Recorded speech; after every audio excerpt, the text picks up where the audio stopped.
Two Australian reporters are back on home soil tonight after a tense 5-day diplomatic standoff in China. The men were questioned by Chinese police about the detention of another Australian journalist who is now being held in Beijing on national security grounds. The story is familiar to Canadians. The two Michaels, Michael Kovrig and Michael Spavor, still languish in a Chinese jail, facing similar charges.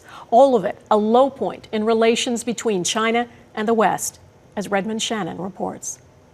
Journalist Mike Smith back in Australia and clearly relieved. Did you feel threatened at all when you were over there?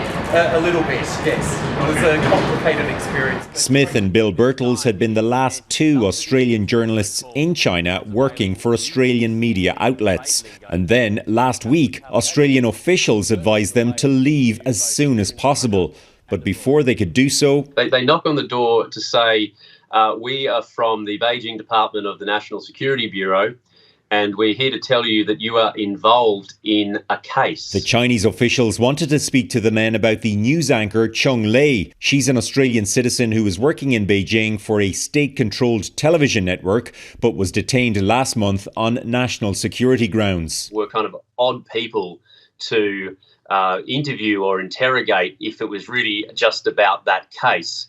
So it sort of felt to me like the whole episode was about harassment. Both men went to their nearest Australian consulates. Chinese officials interviewed them there before allowing them to fly home. The detention of Lei bears some similarities with the arrests of Canadians Michael Kovrig and Michael Spavor almost 2 years ago. Their cases ramped up tensions between China and the West, following Canada's detention of Huawei executive Meng Wanzhou at the request of American authorities. Then there was the decision by Australia and then by others to ban Huawei from being part of 5G mobile networks, although Canada has yet to do so explicitly. Additionally, Australia angered Beijing by pushing for an international investigation into the origin of COVID-19.